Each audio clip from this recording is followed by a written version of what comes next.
Recording in progress.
Can we start?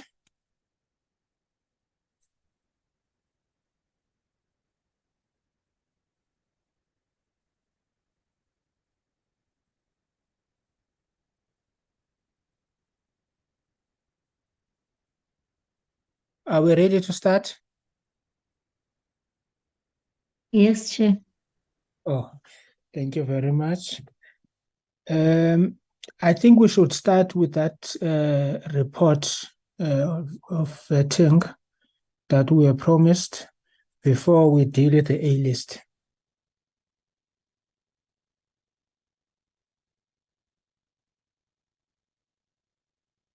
Honorable Deputy Minister.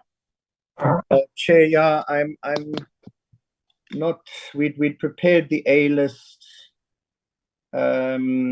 I think it was the report on what the comparative vetting issues. I don't know if Ms. Pillay is in a position to respond.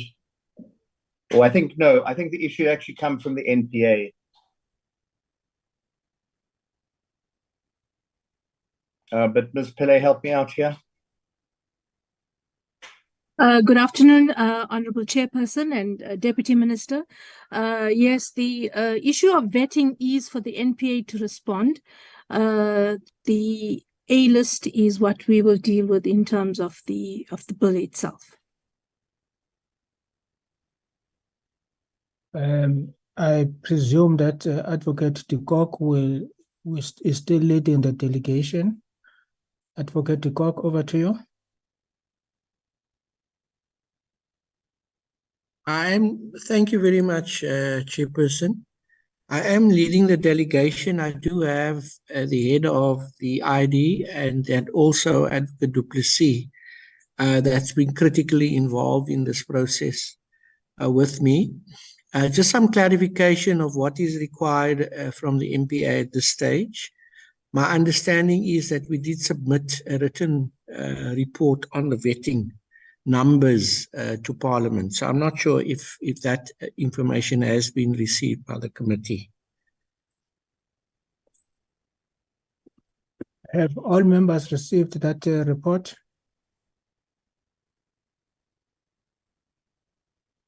Yes, Chairperson. I think I was the only one who was who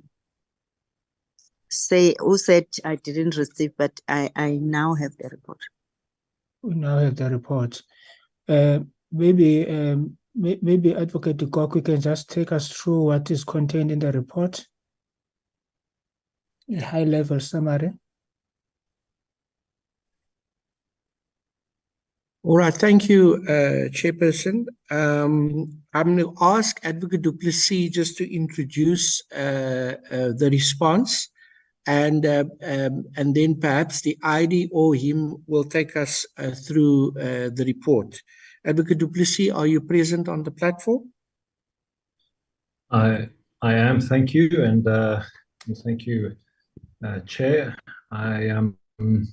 I wasn't sure if we were meant to focus on the details of this report, or if it was in relation to our legal submission that we made to Parliament on the amendment.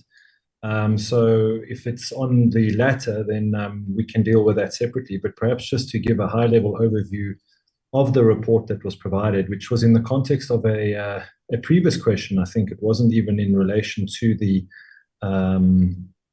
to our submission on the bill.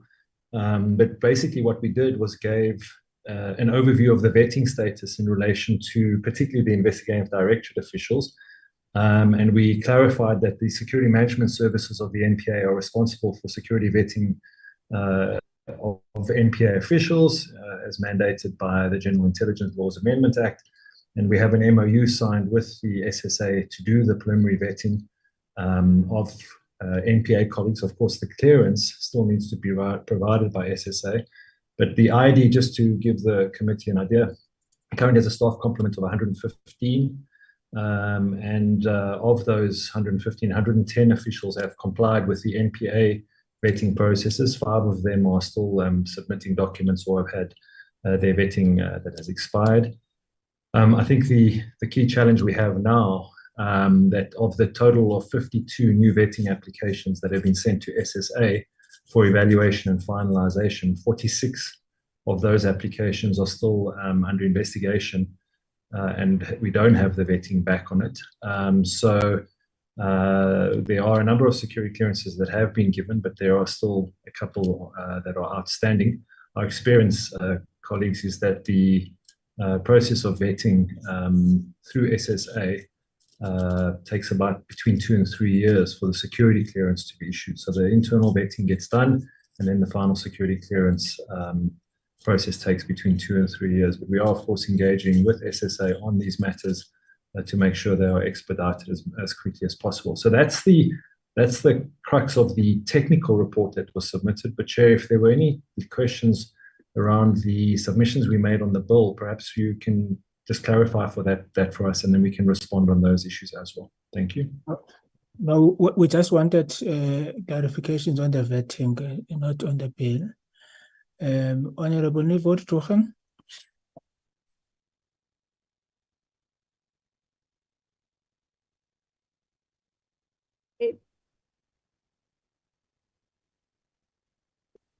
Thank you, Chair, and good afternoon to everyone. I have a question with regards to the vetting. Can I ask if it's okay, Chair? Yes, proceed. Okay, thank you. Thank you, Advocate du Plessis, for the report summary. I just have a question on why it is taking 2 to 3 years to do the vetting. Does it mean that you withhold the hiring of people and wait for the vetting, or do you appoint them and then just wait for the vetting? So yeah, just to know, why does it take so long? And then also on my second question. Thank you, Chair. Thank you, Honorable Maseko Chele. Thank you very much, Chair. My question, Chair, on this, the first one is that is this issue of vetting compulsory for all the officials that are working in the NPA, particularly the ID Chair section? But I want to know, is it compulsory for everybody? If so, Chair, the report that we are receiving right now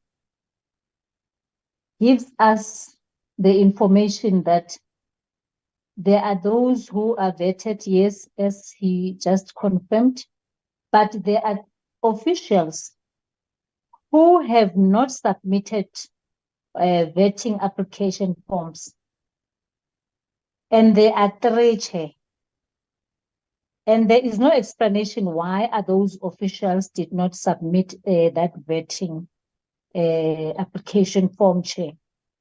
And the ones also that have expired, do the NPA give a time frame when it comes to the applications, or do they wait until it expires?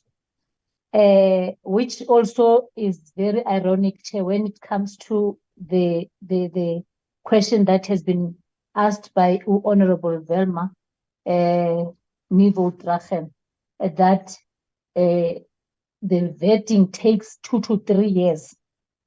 Chairperson, my consent, which made me to request that we have to get somebody speaking to this document, is that, Chair, the cases that we are dealing with here, Chairperson, are very serious. And these are the cases we're talking about earlier, the enablers, Chair, within the departments or department, Chair.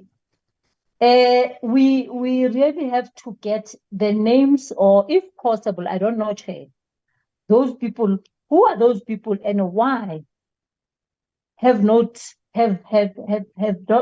submitted vetting application forms.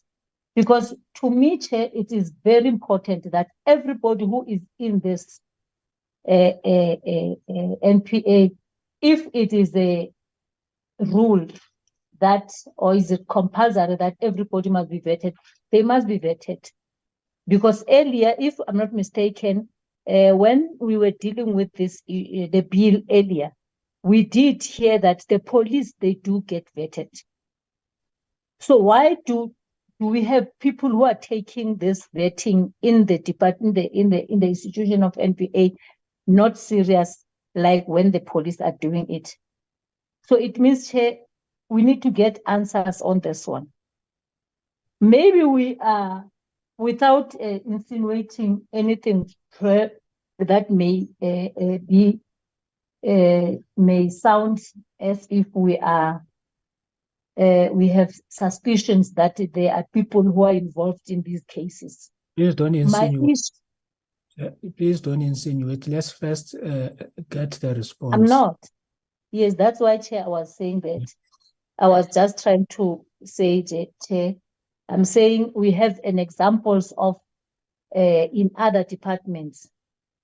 The example of Abo Eskom, where people did not want to be vetted until they left the institution. So that's why I'm saying, Chair, can we look into this matter now? Thank you, Chairperson. I'll pause here for now. Thank you, Advocate Cook.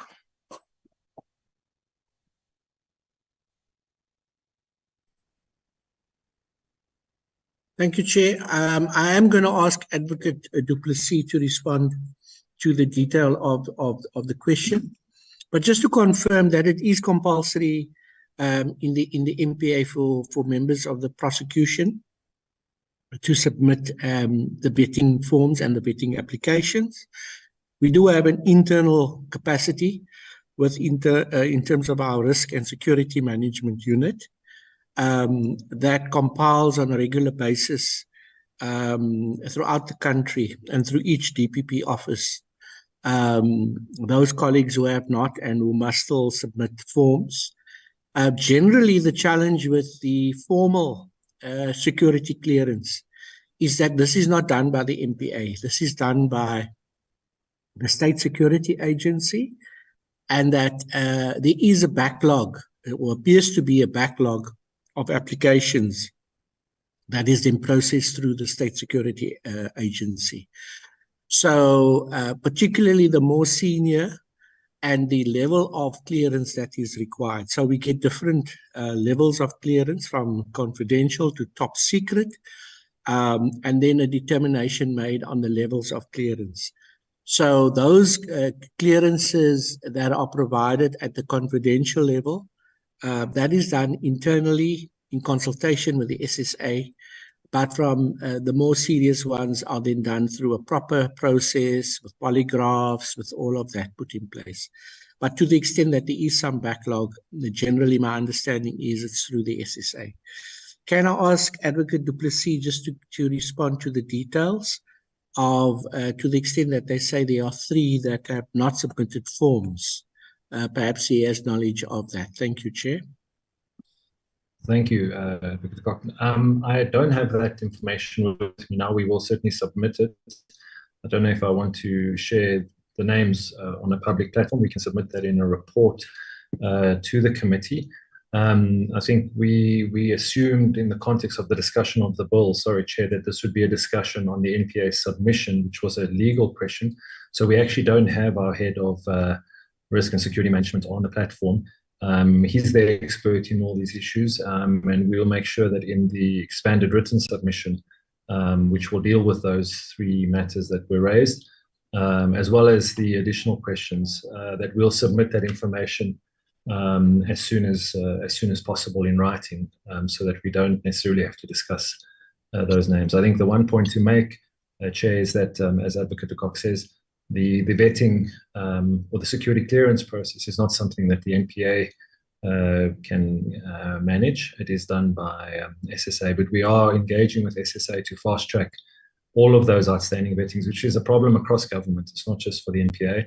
And we've engaged at the highest level to make sure that those matters, that the NPA matters, particularly in the ID, are prioritized. And then I gave the numbers of outstanding security clearances in the IDs in that report. But we'll provide a more detailed report within the coming days, dealing with the questions that have just been asked, if that's in order, Chair. Thank you. You, Deputy Minister. Chair, thanks.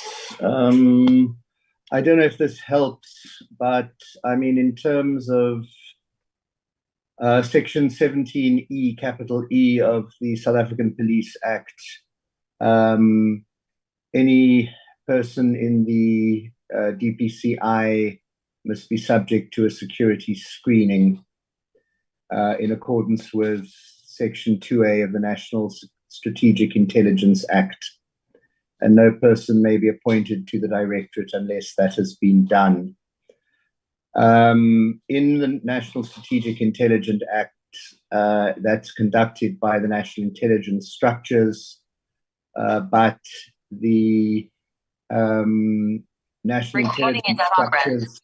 English being only the 5th most spoken language in the country. Apologies. Okay, I know you're trying to be in 2 meetings. In terms of this section, though, the agency may request the assistance of the South African Police or the National Defence Force. So the police do actually conduct their own security vetting, and there is provision, in fact, for them to issue a temporary certificate, which is not in the this amendment. But I imagine that is because they can conduct their own vetting. So I don't know if that helps. Thanks, Chair. Thank you, Deputy Minister. Honorable Maseko Jale. Thank you very much, Chair. Chair, my follow-up question on this matter is that how come we are not talking about, Chair, let me just start first by saying thank you very much to Advocate de Kock for giving us that answer of saying this is compulsory, Chair. I think this matter must be taken serious. The issue of saying even other departments or bringing other departments into this matter, to me, it's not neither there or not, because here we are talking about the NPA, and we are talking about the ID, Chair, which they are handling very serious cases.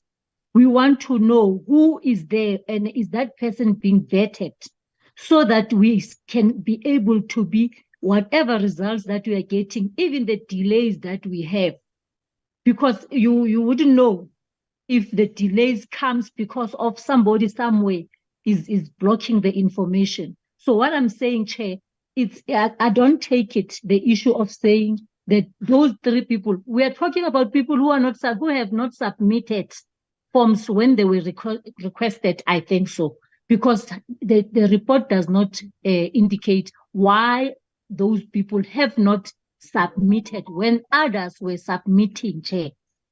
So here I see that, Chair, how can the department, how can we allow people to work with cases when the rule says it is compulsory for those people to be vetted before they can even get into the details of the cases? This is a serious matter, Chair, that has to be attended.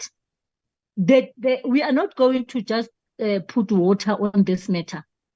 If we have to remove those people to these cases, that has to be done. The rule says they must be vetted before they can even be admitted here, Chair. How do we pass that one, Chair?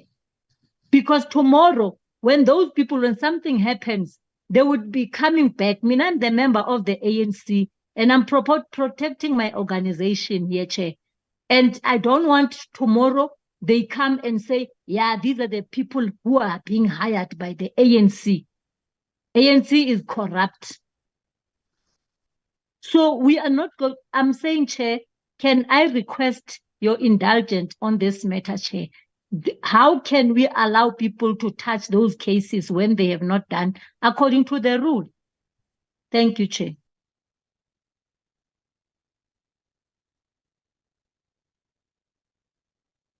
Members, I do think that this matter is important, but I think for the purposes of dealing with the NPA amendment bill, I do think that the response, in fact, what should be in the bill, that vetting must be compulsory. And then the issues that did not submit vetting and all those things, the National Director of Public Prosecution should deal with those issues and submit a report as to why people were not vetted and what caused the delay, all of those things. I think that, but for the purposes of this amendment bill we are dealing with, I think what suffices is that what should be in the law is that, and what is in the law currently, is that it is compulsory that people must be vetted. I do think that for the purposes of today, that will suffice. But the National Director of Public Prosecution, which is a different matter, we can deal with the issues of why people are not submitting vetting and all of those things. Honorable Deputy Minister. Chair, you've actually covered me. I mean, the Bill 19E1 and 2. 19E basically provides for the vetting and specifies that no person may be appointed as an investigator unless the person has a security clearance certificate following a vetting investigation conducted in terms of Section 2A. So I'd want to suggest that the issue of the vetting of members of the prosecuting authority is something that can be taken up with them at further meetings, or they can be asked to supply more details. But can we separate it from the bill because it is in the bill already? Thanks, Chair. Thank you. Members, can we move with that understanding? The NPA will submit further reports as to why people are not vetted and what they are going to be doing about that. But can we proceed now and deal with the A list? Yes, Chair, I think I agree. I agree with that one. But let them come back, Chair, for that one. Thank you. Thank you.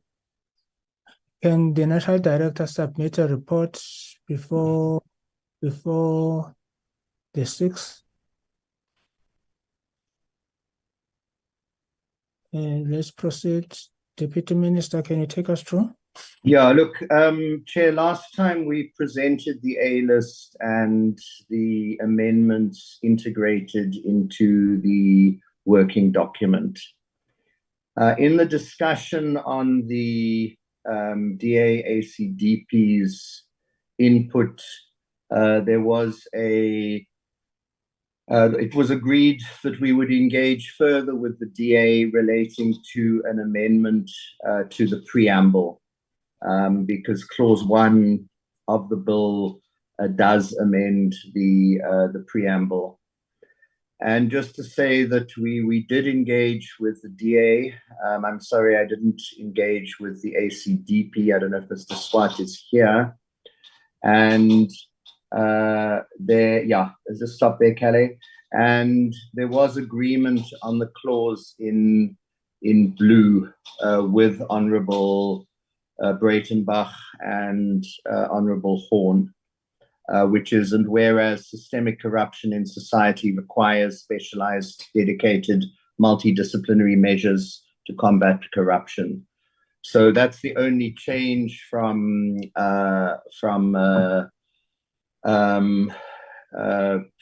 last Friday's meeting, and that clause has then been brought in. And there was some originally, in terms of what we drafted, we had,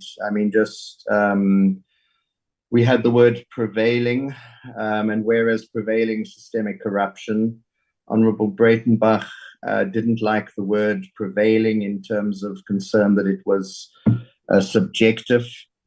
So it was taken out. We'd said if she could come up with any alternative word that she felt could be put in, she should do so, preferably before the meeting. She hasn't done so, but we'll hear then from, through you, Chair, from Honourable Breitenbach. But my understanding is the bit in blue is what is new, and there was agreement with the DA over it. Thanks, Chair. Thank you. So that wording in blue, so you're confident that that is the only thing that you have added, but everything still remains the same? Chair, there was the issue, obviously, of policy options on, was it 6C, which the committee made a choice of last time, made a choice on, and that obviously has been now, it doesn't have an option anymore. But the rest, well, Ms. Pillay can actually speak to it more, but those were the only really outstanding things as far as I understand. Maybe, Chair, maybe Ms. Pillay should just then take you through what is there. I just wanted to talk about the resolution of the issue in the preamble that the DA wanted.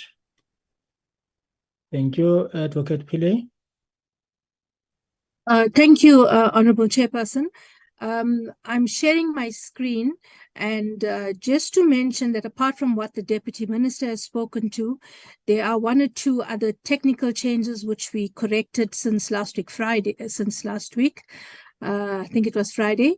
And I just want to indicate that one of the significant changes is that the word in clause 1A, I think where we are inserting a new section 7, the word to investigate and carry out any functions incidental to investigations has been moved up to this clause, because otherwise it would not have made sense had it been under clause A, as indicated here through the strike-through, Chairperson, because this clause, investigate and carry out any functions, applies to all the, to A and Roman numeral 1, 2, and 3. So the clause would then read, there is hereby established in the Office of the National Director and Investigating Directorate to be known as the Investigating Directorate Against Corruption,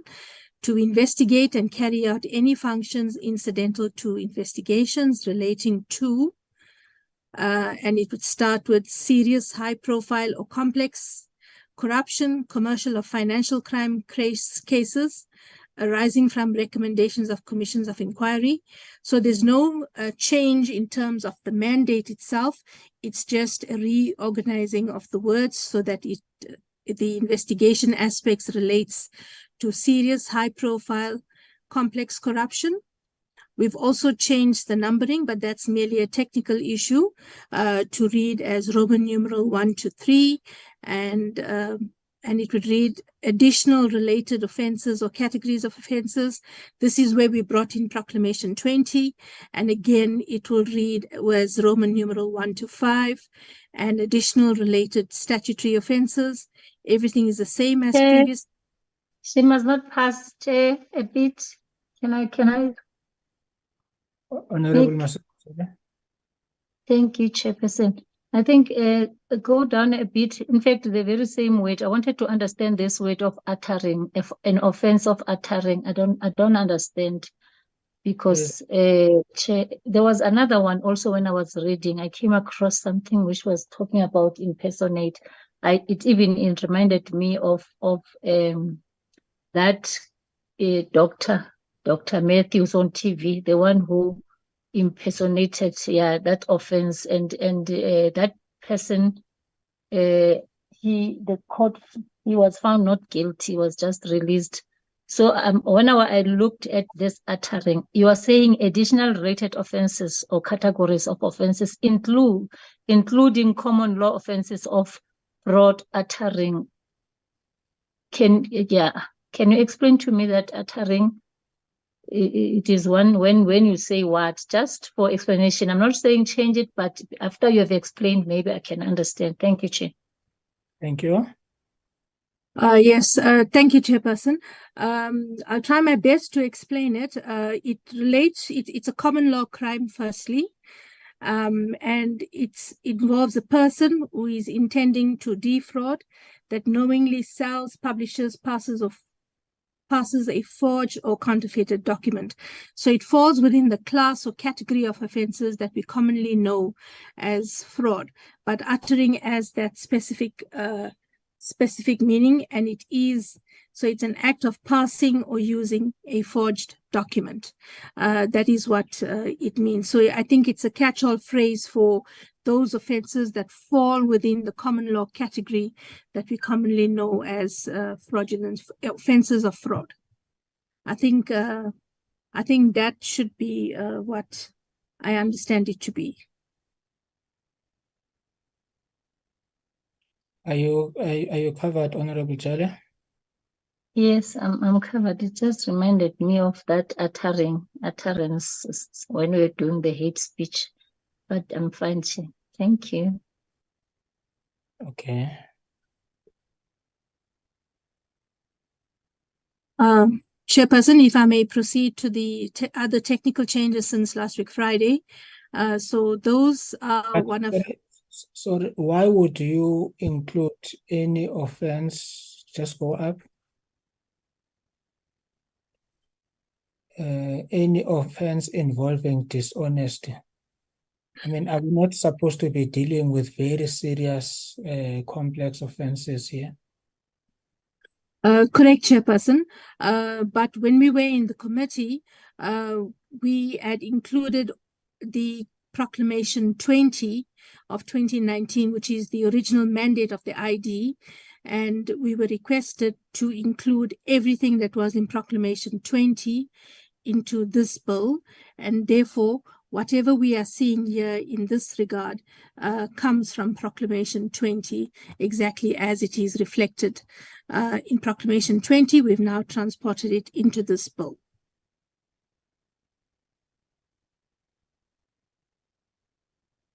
Yeah, I hear you, but now the bill is in the legislature. I think the proclamation is an executive decision. We need to apply our minds to what should be in the bill.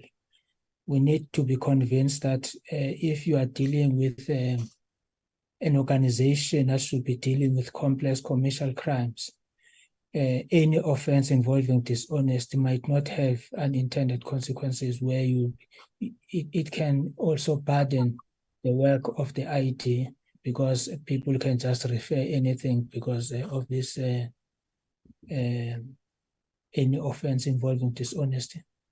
Deputy Minister.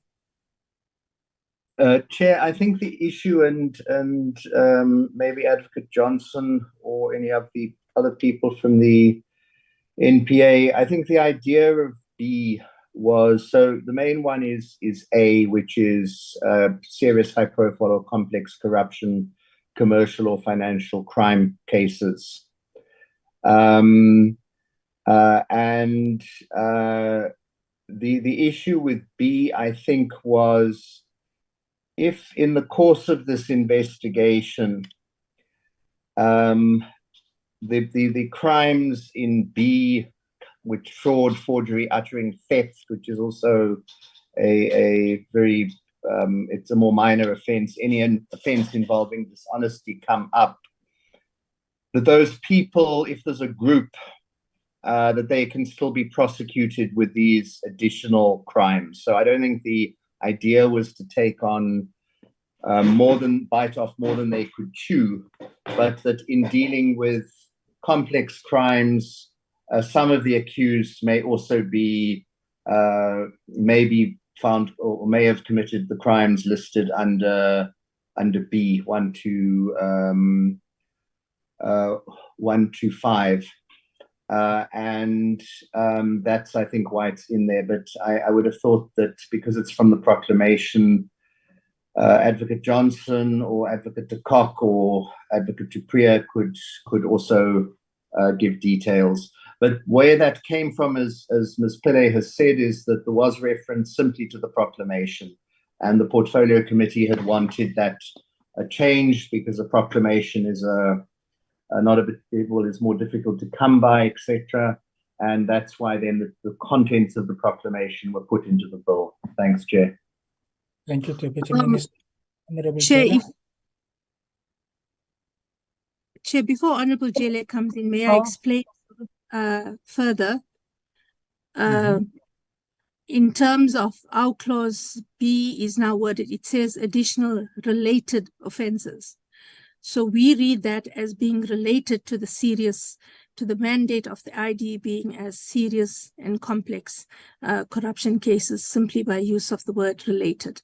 That's how I understand it to be. Thank you, Chairperson. Thank you, Honorable Jela. She has now defeated me. Chair, with that explanation, then he has just okay. No, I withdraw my hand, Chair. But that's fine. That's fine. That's fine. No, let's proceed.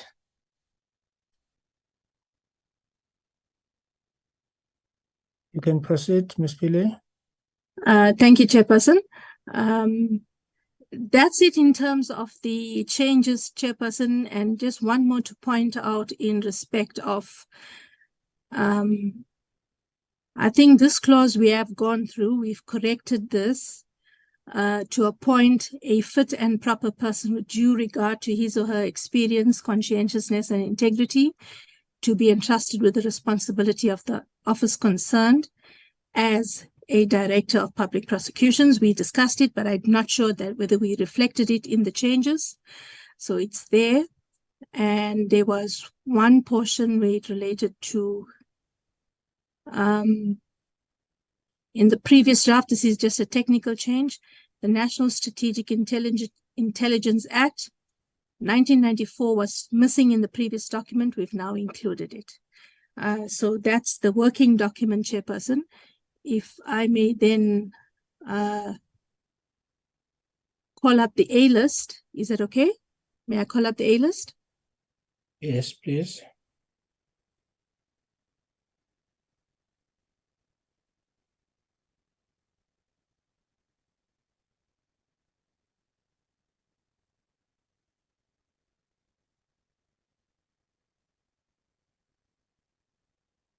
Okay, thank you, Chairperson. This is the A list.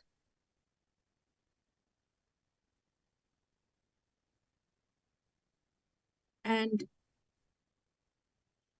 this reflects the amendment to the preamble to include the word, and whereas systemic corruption in society requires specialized, dedicated multidisciplinary measures to combat corruption.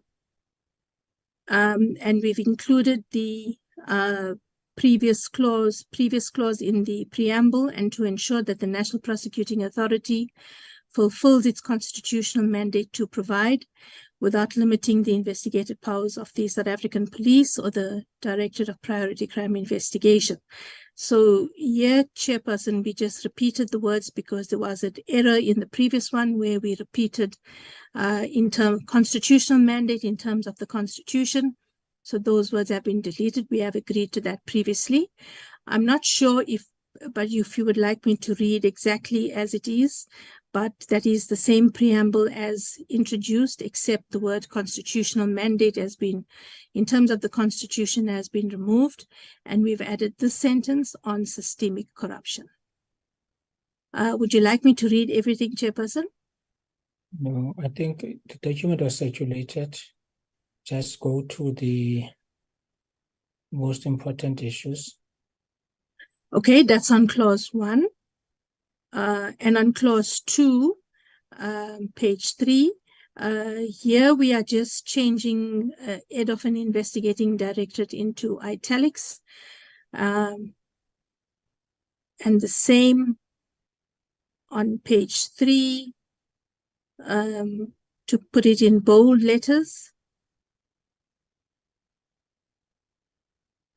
So that's merely a technical change on clause 2.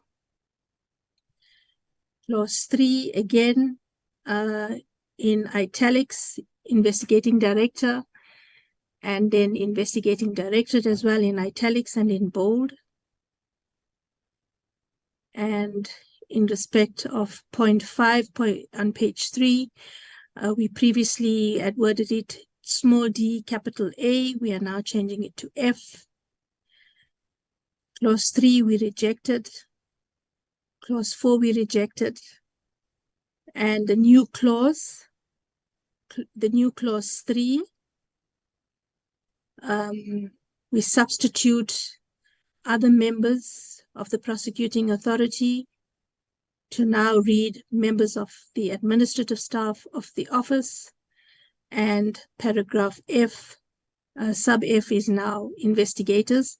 And Chairperson, these changes, I must explain, came about after we had discussions with the parliamentary law advisors, etc., because the wording in the bill may have strayed away from the original legislation, and therefore we had to bring it back in line so that it is consistent. So therefore it's these small technical changes that have been brought in.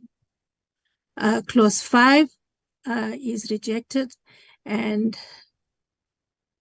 the new clause 7 is now inserted. We've just gone through those provisions, and this captures the changing of the wording to bring in to investigate and carry out any functions incidental to investigations relating to serious, high profile or complex corruption. It's those clauses we've just discussed. Sorry, Kelly, just briefly on page 4 at the bottom, just go up again. There, okay, stop. You've got 2 4s, so the second 4 must be a 5 on B. But that you can change later. Yeah, you can see it, yeah. Okay. Thanks. Thank you.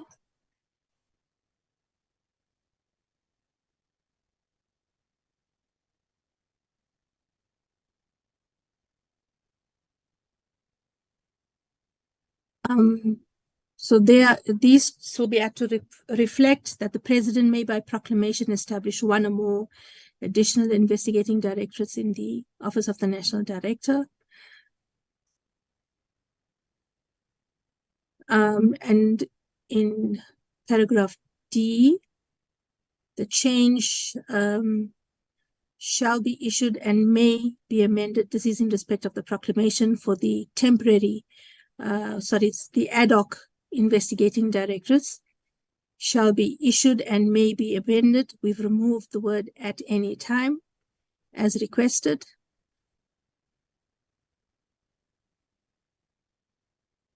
The others are no substantial changes. Clause 6 is rejected. And the new clause, This also reflects the numbering of the wording, the numbering in the bill, Chairperson, because of the deletion of what was originally clause 3. So we had to change the numbering in some respects. Clause 5 reflects the amendment to section 13 on the fit and proper person. We've read through that in the previous discussion on the working document. And on clause 7, we effect the changes to the numbering.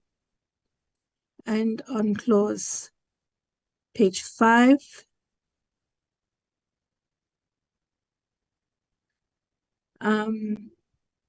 we deal with the change in respect of the certificate referred to in subsection 1. If the certificate is withdrawn, the National Director, after consultation with the State Security Agency and subject to section 2, capital A8 of the National Strategic Intelligence Act of 1994, may discharge the investigator concerned from the investigating directorate following any disciplinary process. Clause 8 and clause 9 and 10 and 11 reflect 11.1 reflect the change to the numbering in the bill. Point 2 on clause 11 again is the changing of investigating directorate into italics. The same on page 8, line 11 and line 15. Clause 12 and 13, 14 reflects the change in the numbering of the clauses in the bill. And in the long title, Chairperson, there was a very long explanation of, it was worded quite in a confusing manner. We've tried to simplify it. And I think it reads slightly better now. And the long title will be to amend the National Prosecuting Authority Act so as to insert certain definitions and provide for the establishment of the Investigating Directorate Against Corruption and its powers and functions, the appointment of investigators in the Investigating Directorate Against Corruption, security screening of investigators, the remuneration and service of conditions of investigators, the establishment of a mechanism to deal with complaints of a serious nature pertaining to persons appointed at or assigned to an investigating directorate, the powers and functions of investigators, to provide for transitional arrangements and to provide for matters connected therewith. And the last correction is Parliament of the Republic of South Africa. Maybe before you go there, if you go to the long title, I think members should know that there is a big difference between security screening and vetting, so that whatever is here, we understand that that is what we want. Security screening is what we do with when we deal with the Human Rights Commission or public protectors. It's not as detailed as vetting. Vetting takes a lot of time because it is very detailed. Here in security, with security screening, they will look at your criminal records, your qualifications. They will also look at your, what do they call this thing? Your financial, whether you have any loans that you have not paid, all of those things. But vetting is much more detailed than that. That is the one that will take a long time, 2 to 3 years. But security screening doesn't have to take that long. We always get ours maximum 3 weeks. So we have to that we are looking for your middle managers or your first line investigators that we are dealing with security screening and not vetting, and we'll be sure that that is what we want. Deputy Minister? No, Chair, thanks for that. I'm just wondering then to Ms. Pillay, is the security screening correct? Because I don't think the bill has anything about security screening. What it has under 19E is vetting. So should it not in the long title be vetting of investigators? That's a question through, Chair, through you to Ms. Pillay. Okay, thanks, dear. Because, I mean, if you listened to Honorable Maseko Jele, she is referring to vetting, not security screening.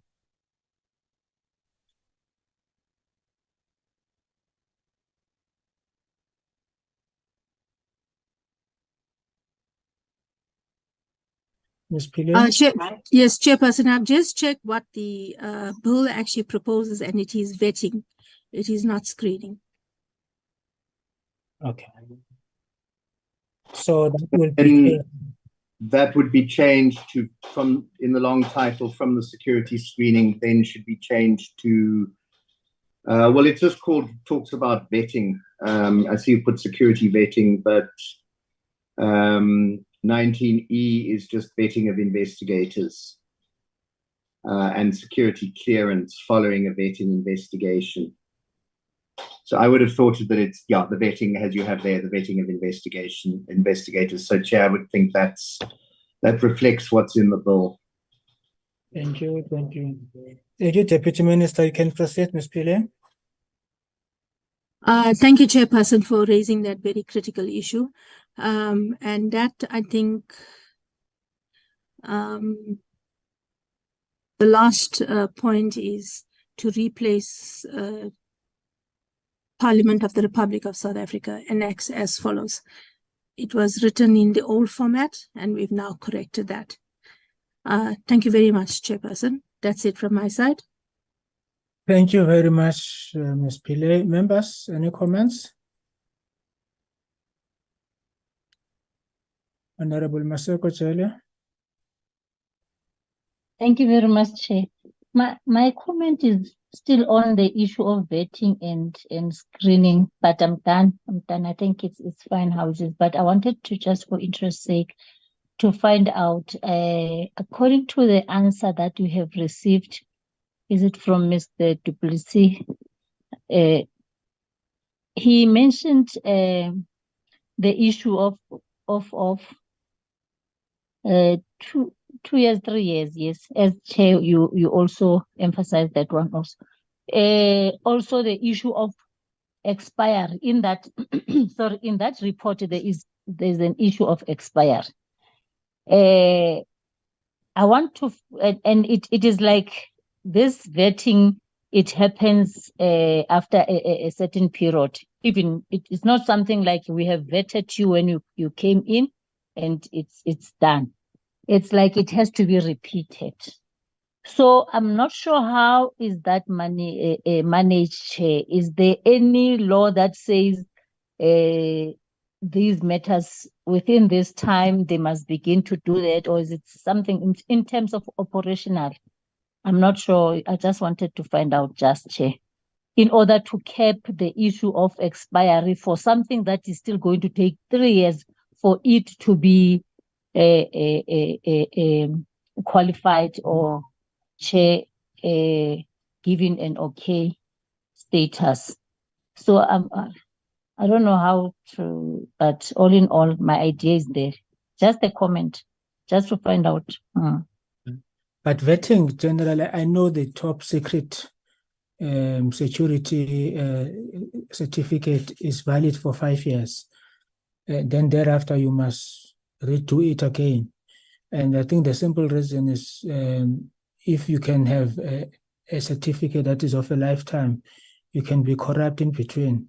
So from time to time, they must be able to check whether you are still fit and proper person to be given that certificate. And they do a lot of other checks to ensure that you are the person that must be entrusted with the state secret. But that is with regard to your top secret certificate.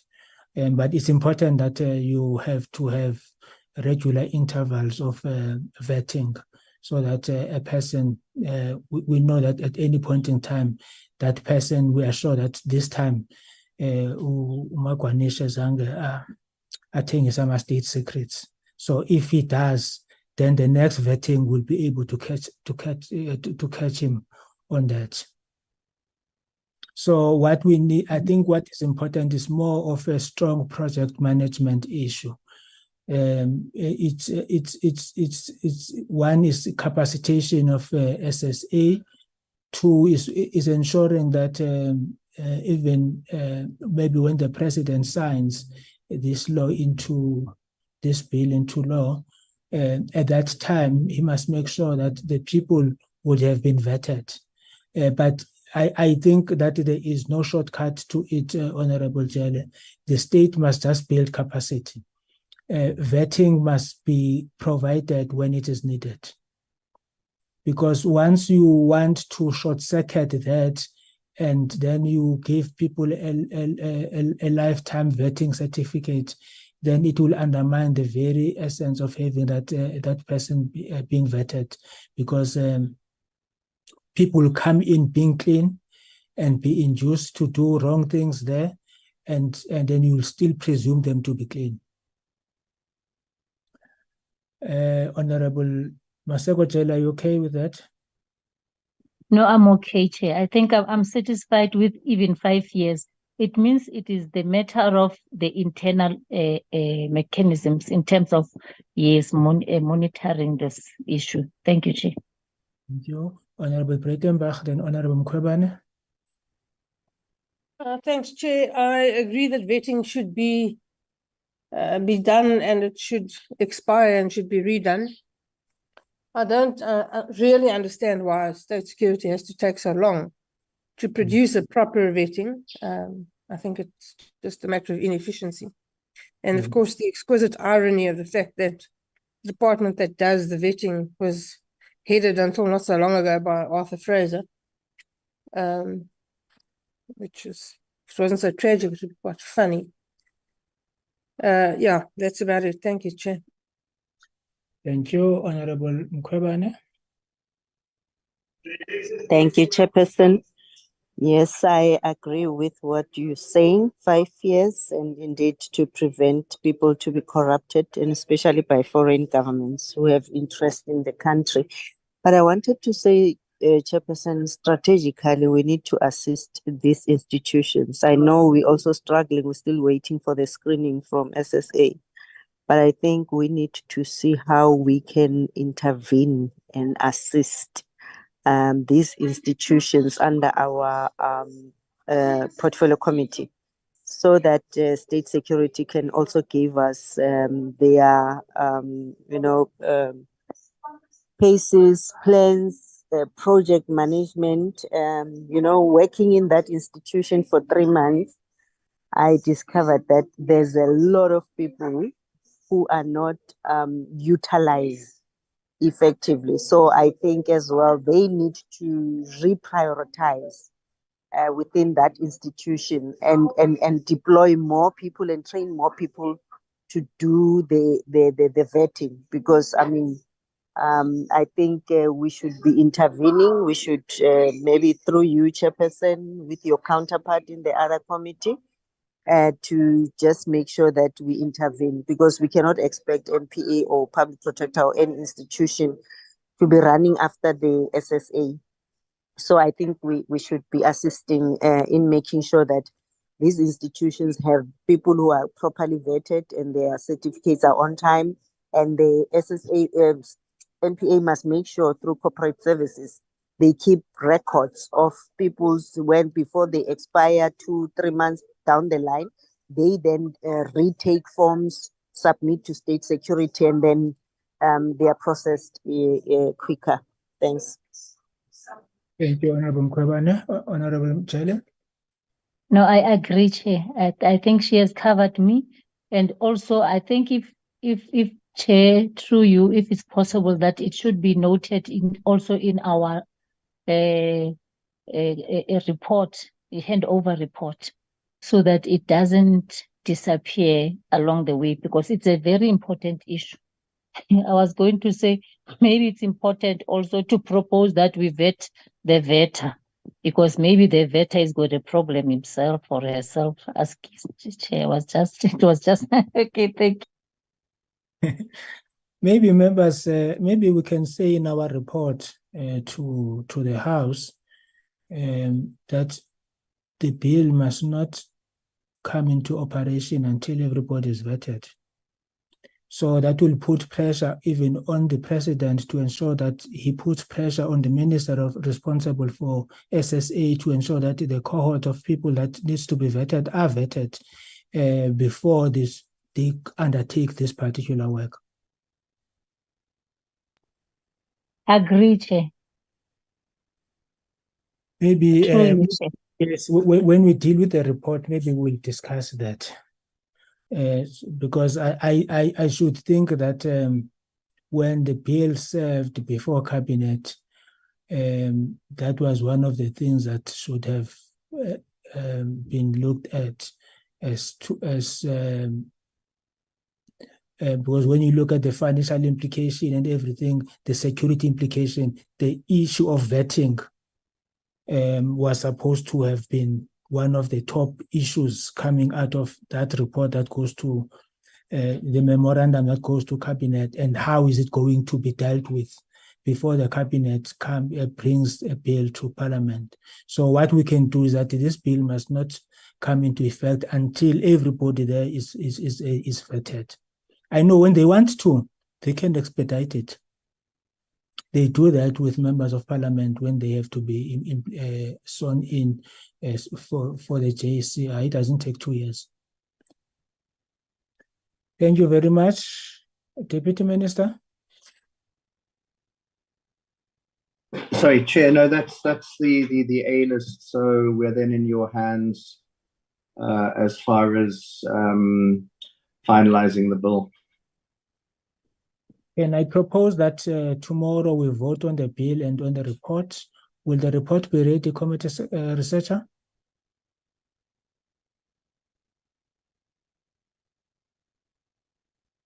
Chair, the report will be ready. Thank you. Can we vote on the bill and on the report tomorrow? Honorable Mkhwebane? Yes, Chair. Okay, sorry. Thank you. Honorable Mkhwebane, your hand is up. Oh, apology, Chair. I didn't lower my hand. Apology. Oh, okay, this legacy hand. Okay. I suspect Honorable Jale is a legacy hand also. No, I was saying, Chair, yes. I was agreeing on tomorrow. Thank you, Chair. Thank you very much. Before we deal with the issue of the impeachment, we will in fact, we will deal with the report and vote on the bill tomorrow. And then tomorrow it will be the bill, this NPA bill. It will be the issue, the impeachment of judges, and then it will be the briefing on the hate crime, hate speech bill. Thank you very much, Deputy Minister, members of the NPA, members of the department. Chair, sorry, before you go, if we're wrapping up, Yes, if the NPA is still on the platform, yes, I think so. I see they are. I see the matter of Machele Koko has just been struck off the roll in the northern province, or wherever it is in Mpumalanga, because there have been unreasonable delays. But I must say I found that unbelievably unsatisfactory. And perhaps the NPA can prepare a report for this committee as to how that kind of thing happens. This is the second high-profile state capture case now that's gone down the tube. So I think we need some sort of explanation. Thank you. Indeed. I don't think there can be an objection to that. Let's discuss tomorrow when do we call them to give us that particular report. Thank you very much. Thanks to everybody on the virtual platform. Thank you very much. The meeting is adjourned. Thank you, Chair. Thank you, Chair.